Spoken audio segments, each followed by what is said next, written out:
For the past 25 years, Ms. Ward has dedicated her life to teaching here at Cass High, working selflessly to provide her students with a quality education. She has always gone the extra mile to help us all by working countless hours after school and being one of the few teachers who offers grade recovery. It truly shows how much she cares about every single one of us. Overcoming adversity, she has risen to be one of the best Cass High has to offer. With over 2 decades of professional teaching under her belt, her abilities do not stop there. Always peer teaching as a child, she knew from her young age this is what she was destined to do. Ms. Wilbon has helped me to see what I could be. At the beginning of the year, in her class, I felt like she didn't care for me. As the year moved on, every day was like her planting a seed of curiosity and motivation for me to know, to grow, and succeed. I'm thankful for all that she has done for me, and I admire her each day. And I just want to say, as a teacher, she is just what her initials are. A for awesome, W for why, W for wonderful. From help in the classroom to life advice, Ms. Ward has always willingly went out of her way to help. This year alone, she's guided plenty of students on the right path.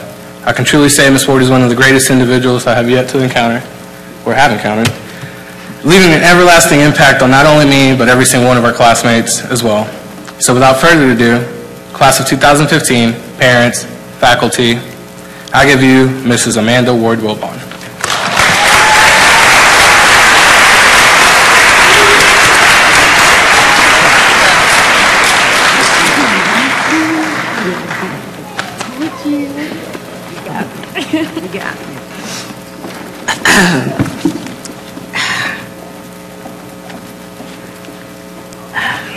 They told me to bring tissue. I'm glad I did.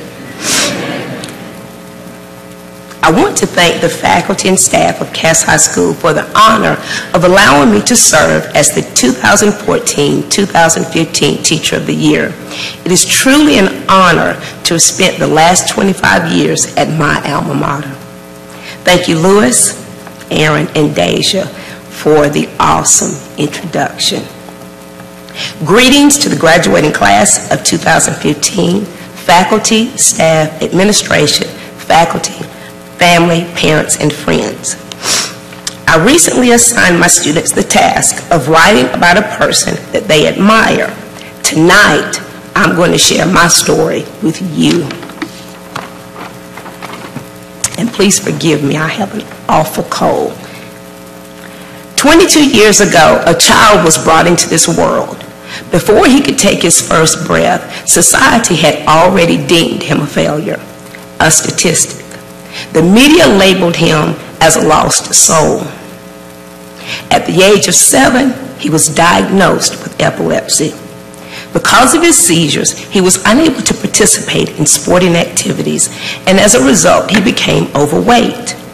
He was often bullied by his peers and constantly taunted about his increasing size. Seemingly, the cards were stacked against him. Oh, he put on a happy face, but inside, he often felt worthless and alone. No amount of love and support from his family could possibly make up for the idea of not being accepted at school. One day, his mother told him that he was the only person who could change his circumstances. You see, sometimes wallowing in self-pity can overwhelm you. And sometimes you have to reach deep inside of yourself and evaluate your own self-worth. We all have a story. We all have labels and negativity to deal with. We all pick up unwanted baggage in this journey that we call life. This young man could have easily given up hundreds of times. He could have easily let the stigma placed on him by society define who he was. Tonight, I have been given the opportunity to deliver a few words of wisdom to you, my last lecture, so to speak. So put your phones away, sit up straight, and listen carefully. My lesson to you tonight is simple. Albert Einstein said it best. You only fail if you stop trying. The young man in my story tonight is a living example of this quote. It did not matter what curveball life threw him, he never stopped trying to be the best that he could be. In middle school, he was eventually allowed to play sports, the sports that he loved, football and basketball. With exercise and eating healthy, childhood obesity soon became a distant blur. A healthy dose of self-confidence emerged along with a lean physique. Soon high school was a distant memory and college took center stage.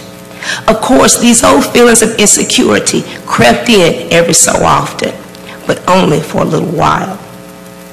Life happened, and before he realized it, he was a senior in college, completing his final course of directed teaching at an elementary school. This young man was now in the position to help kids with many of the same issues that he had as a child. He had come full circle. He realized that with all of the obstacles that were placed in his life, they were there to get him to the point he was at so that he could help others. He recently graduated from Fort Valley State College with honors. I am so very proud of him, and I'm honored that God chose me to be his mother. This young man